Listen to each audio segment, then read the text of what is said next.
Estamos en la era de la transformación digital y tenemos que ser conscientes de que la inteligencia artificial es la herramienta revolucionaria para abordar complejidades y además optimizar procesos en una gama muy amplia de sectores empresariales.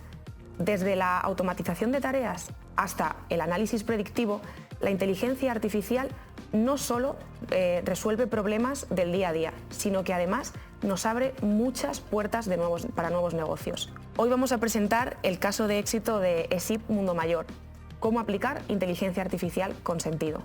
Para ello tenemos aquí a Juan Ramón Arroyo, director de ESIP Mundo Mayor, ingeniero de telecomunicaciones y vanguardista en todo lo relacionado a las tecnologías. Buenos días, Juanra. Buenos días, un placer estar aquí. En la parte más técnica tenemos a Rodrigo Rodríguez, que es analista de datos y experto en Machine Learning. Buenos días. Bueno, Juanra, vamos a iniciar por contarnos ese desafío que teníais en Mundo Mayor, esas necesidades que habéis detectado vosotros. A ver, para nosotros el mayor desafío de nuestro trabajo es buscar el correcto balance entre la atención a los usuarios, la correcta atención a los usuarios y el esfuerzo que tienen que realizar los trabajadores sociales en cuanto a sus cargas de trabajo. Una correcta atención, esto nos pasa a todos, si uno va al médico, quiere que le atienda y que le dedique el tiempo que necesita. Pues a nosotros nos pasa igual con nuestros usuarios, los trabajadores sociales tienen que dedicar el tiempo necesario a cada usuario, sobre todo para comprender perfectamente cuáles son sus necesidades y poder recomendarles el recurso más adecuado a su caso particular. Por tanto, tiempo es lo que requiere un servicio de calidad como el nuestro. Pero claro, por otro lado, las cargas de trabajo de gestión son inevitables y además, según crece el volumen de trabajo, estas cargas también crecen. Y justo en este punto, ahí es donde la tecnología tiene que jugar su papel y para nosotros ha desarrollado un papel fundamental. Ahí, justo en este tipo de cosas. Y Rodro, desde una parte más técnica, ¿qué potencial tiene a la inteligencia artificial para poder crear valor en los servicios de ESIP Mundo Mayor? Mundo Mayor tiene una experiencia de más de 10 años en su sector y ha tratado con decenas de miles de usuarios. Por lo tanto, tenemos información tanto de los usuarios de cómo toman sus decisiones, lo cual es algo muy importante y muy bueno de cara a generar buenos modelos. Y toda esta integración, al final, ¿cómo enfrentasteis el desafío concreto de Mundo Mayor? Bueno, creo que a la hora de iniciar un proyecto de este tipo toca un poco un trabajo de psicología, ¿no? El cliente nos lanza la pregunta y nosotros digamos que tenemos que descomponerla en problemáticas y luego ver cómo los datos son capaces de responder a las preguntas que nos han lanzado. Entonces, un proyecto de esta categoría tiene una serie de fases, como son adquisición de datos, análisis estadístico, limpieza, preprocesamiento, que son fases que son entre el 60 y 80% del proyecto. Muchas veces creo que intentamos llegar muy rápidamente o buscamos con mucha intención llegar al modelo final y esta fase es muy importante. Además, creo que tiene un valor añadido muy importante que nos va a permitir conocer mejor el negocio. Muchas veces el propio cliente, ahora que te nos ponga algún ejemplo, tenga algunas sospechas de cómo toman las decisiones los usuarios y nosotros somos capaces de validar algunas. Entonces, con el análisis estadístico detectamos las mejores variables que nos van a ayudar a generar el mejor modelo y luego a su vez vemos otras variables que quizás tengan menor importancia, pero podemos mejorarlas. Fíjate, lo más interesante de todo esto, porque hombre, te has quedado un poco corto, son 25 años los que hacemos el año que viene ya en el sector. Y efectivamente con más de 100.000 casos, registros de 100.000 casos a lo largo de todos estos 25 años. Pero claro, podéis imaginar que los registros de los primeros años, cuando empezabas con apenas una libreta o una base de datos Excel, y era muy cutre, esos datos había que directamente descartarlos, ¿no? Entonces, como muy bien apuntabas, uno de los retos gordos técnicos ha sido decidir de todo ese montón de datos, cuáles valían, cuáles no valían y cómo utilizarlos. Pero sobre todo lo más, desde el punto de vista nuestro, como explotadores del proyecto, es que tiene sospechas, claro. Pero cuando llega Rodro y te pone los datos Y esto es incontestable, los datos son incontestables. A veces hemos confirmado, la mayoría de nuestras sospechas se sustentan sobre datos. Pero también han ocurrido cosas, ¿verdad?, que han sido muy curiosas, porque nuestra sospecha era contraria a lo que demuestran los datos. Entonces esto nos ha permitido tomar decisiones estratégicas que realmente nos están sorprendiendo. O sea, llevamos apenas, no llega un trimestre de implantación de un par de los 2 últimos modelos que hemos puesto. Y es que los datos ahora mismo, digo yo, si esto sigue así, como le decía antes off the record a Rodro, oye, nos vamos a comer un buen chuletón porque las cosas ya se están viendo resultados. Y ese es el impacto positivo que ha generado toda esta inteligencia artificial. Es uno de ellos. Es uno de ellos y no es el mejor. A ver, es muy bueno porque tiene que ver con la facturación y tiene que ver con la mejora del éxito económico de la empresa. No olvidemos que todos tenemos que comer. Claro. Pero fíjate que para nosotros lo que sí estamos percibiendo desde el momento en que hemos implantado esto son dos cosas fundamentales. Sí que teníamos claro que las capacidades predictivas y de analítica de perfiles o de perfilado de casos que tiene la inteligencia artificial iban a ser claves para nuestro trabajo. Y gracias a ello, lo que hemos mejorado de forma espectacular, son los tiempos de las labores de seguimiento. Para nosotros el seguimiento de los casos es fundamental, ¿no? Es decir, estar pendientes de cómo evoluciona el caso de una persona. Esto forma parte de la calidad del servicio. Pero claro, por otra parte, necesitamos optimizar estos tiempos de gestión y con estas herramientas ya lo que hemos reducido ha sido drásticamente, y digo drásticamente, los tiempos de gestión de atención a los casos. Esto tiene una consecuencia inmediata. Menos tiempo de gestión, menos estrés en el trabajo de los trabajadores sociales y la consecuencia mejor, más tiempo para atender con calidad a los usuarios. Definitiva, menor estrés laboral, mayor calidad de prestación de servicio. Y la experiencia del usuario al final pues mejora. Por supuesto. Esto es la mayor... Fíjate que la pongo por encima de la facturación, que te decía que es importante, pero para nosotros esto es fundamental. Ganarle tiempo al trabajo más rutinario para poder dedicarle más tiempo al usuario. Esto es fundamental. Y esto nos lleva al factor de humanización, que es algo imprescindible en un proyecto tecnológico. Sin ninguna duda. Escucha, en un proyecto tecnológico y de cualquier ámbito. Lo que pasa es que si hablamos de la tecnología en general, vale, pero si hablamos específicamente de inteligencia artificial, con mucho mayor motivo tenemos que poner a la persona y tener el concepto de humanización como eje central de cualquier desarrollo. Esto es fundamental. Y porque al final no vale cualquier solución técnica. Tú puedes decir, oye, Rodro y yo hemos discutido en alguna ocasión sobre el tema. ¿Vamos a automatizar cierta tarea? No, no vamos a automatizar cierta tarea. ¿Por qué? Porque si dejamos a una máquina que, por ejemplo, envíe una cantidad desmesurada de correos electrónicos a un usuario, pues lo que estamos haciendo es molestarle. Entonces, esto lo entiende todo el mundo, ¿no? Vale, pues este concepto hay que tenerlo en cuenta extrapolado a todas las peculiaridades del proyecto. No debemos nunca perder de vista temas muy importantes como son la intimidad de las personas, la sensibilidad de las personas y más en un caso como el nuestro, que dedicamos nuestro trabajo a los servicios sociales, cómo se sienten las personas, los sentimientos de las personas. Esto es fundamental ponerlo en el centro. No vale cualquier solución tecnológica.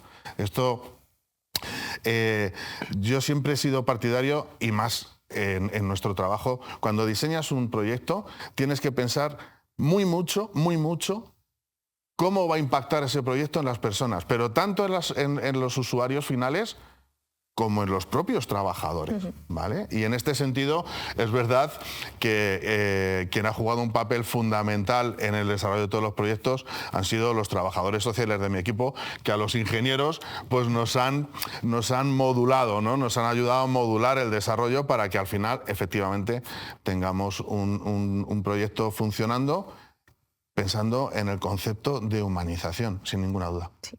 Y Rodro, en esa parte de implementación, ¿cómo fue que el equipo entendiese y adaptase esa tecnología en su día a día?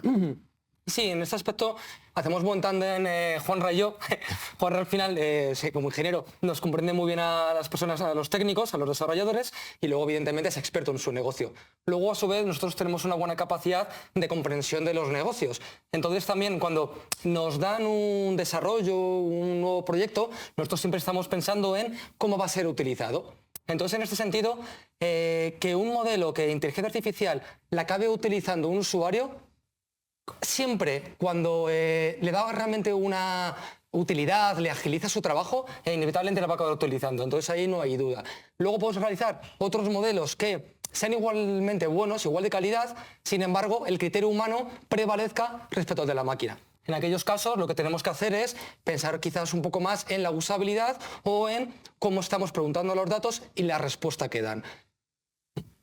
Sí, básicamente aquí para mí hay un tema fundamental y es que hay una traducción simultánea, lenguaje, en mi caso, en nuestro caso, lenguaje trabajador social y lenguaje ingeniero, ¿no?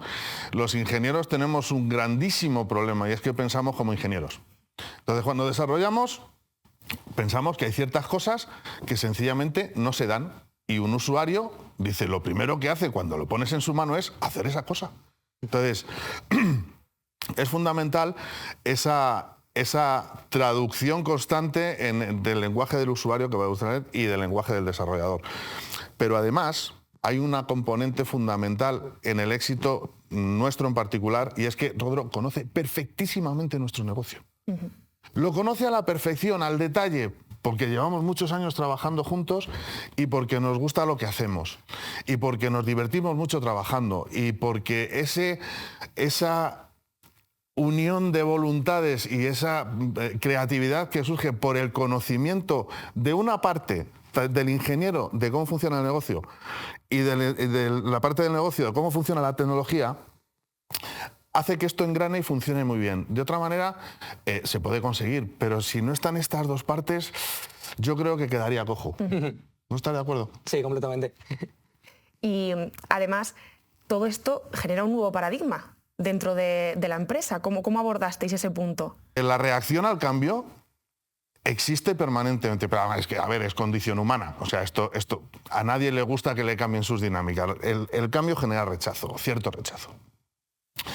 Pero yo jamás en mis 30 años de carrera profesional no he visto ninguna tecnología tan disruptiva como está siendo la inteligencia artificial. Por tanto, el cambio de paradigma es tan brutal que tú cuando le hablas a la gente, ¿verdad? Oye, mira, se nos ha ocurrido tal cosa, vamos a hacer esto, podemos con estas tecnologías hacer... La gente se te queda así mirando.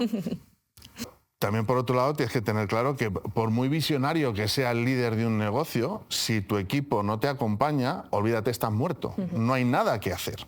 ¿De acuerdo? Entonces, en nuestra experiencia, en la nuestra, en lo que a nosotros nos ha funcionado, yo hablo de nuestra experiencia, hemos sido muy transparentes, muy transparentes. Y hemos explicado desde el minuto cero a todo el mundo para qué sirven los proyectos, para qué sirve esta tecnología, por qué hemos decidido utilizar esto y no lo otro, cómo funcionan, qué hay de verdad y qué hay de mito en todo esto que todos escuchamos por los medios, internet, televisión, lo que sea, sobre la inteligencia artificial y sobre todo, concienciar a la gente de que lo que se está haciendo y todas estas tecnologías que dan tanto miedo, lo estamos haciendo para mejorar su vida, no para quitarles el trabajo, que tienes que ver cuando hablas de procesos de automatización de estas capacidades predictivas, de capacidades de recomendación, de no sé qué, ver las caras de algunos que dicen automáticamente, yo me imagino su cerebro, ¡buf!, al paro. No,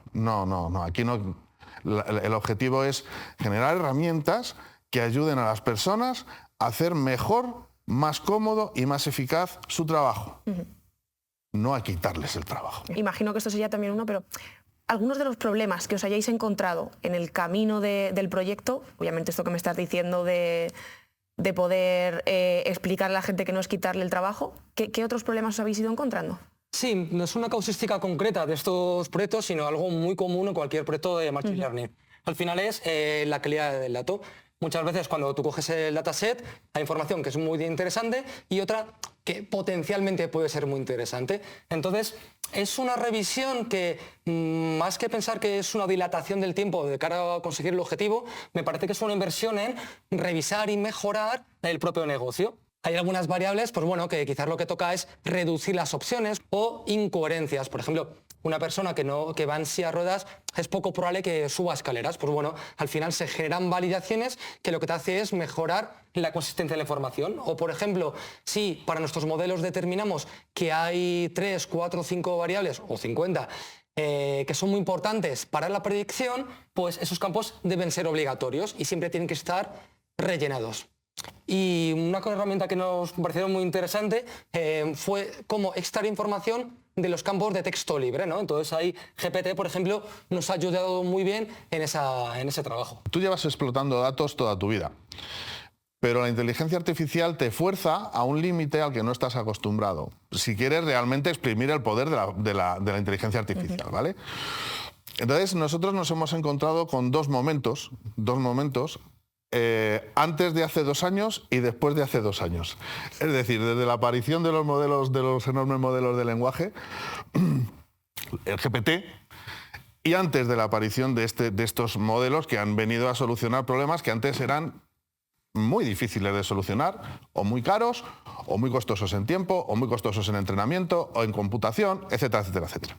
Digamos, para mí como resumen, quedarían 2 claves al respecto, sobre todo, de este tipo de problemas o de retos. El primero, como decía, la propiedad tiene que estar 100% involucrada en el proyecto, junto con el equipo de ingeniería. No pueden ser 2 bloques separados, tiene que ser un bloque muy unido y donde el trasvase de conocimiento sea en las 2 direcciones. Y 2, estos son proyectos que, de momento, y para nuestra desgracia, no son instálate Excel y empieza a usar hojas de cálculo. No.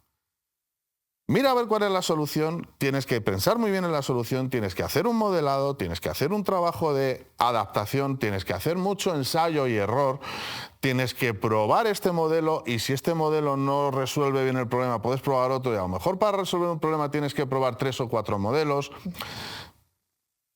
Hay que tener paciencia porque en el fondo todavía siguen siendo proyectos que tienen una componente de innovación muy fuerte. Yo, sin lugar a duda, creo que lo que más hay que destacar es el tándem sinérgico que hay entre Auren Digital, una empresa experta en transformación digital, y ESID Mundo Mayor, que aparte de ser un cliente leal de más de un lustro, es experto en el sector sociosanitario y además experto también en el sector tecnológico. Para mí esa es la pieza. Quizá no es fácil encontrar ese nivel de expertise, pero yo lo traduzco en implicación de las 2 partes. O sea, yo ahora yo hablo a cualquier persona, cliente, que quiera encargarle a una empresa que le haga un desarrollo tecnológico. O te metes en el proyecto al 100% y te mojas y te integras, no esperes decir, oye, hazme esto y cuando funcione me llamas. No va a funcionar. Y además creemos que innovación y adaptación tiene que ir totalmente de la mano y guiadas por una visión de futuro, de negocio y de querer prosperar. Sin duda. E incluso yo me atrevería a decir de un poquito de locura o de un poquito... No locura, de niñez, ser juguetón, ser curioso, ser investigador. Es decir, oye, y si probamos por aquí, porque además estas tecnologías es que nos dan mucho juego para juguetear. Y para, oye, si en vez de por aquí, ¿por qué no pruebas por aquí? Oye, si en vez de esto le metemos en el medio otro tipo... Y a veces te encuentras cosas que funcionan muy bien y has desarrollado tú tu propio algoritmo, tu propia solución, pero es fundamental. Sí, ese tándem o le creas o la posibilidad de fracaso es alta.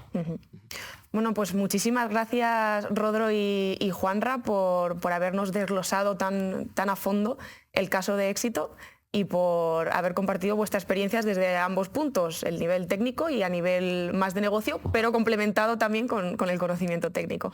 Un placer, Carol.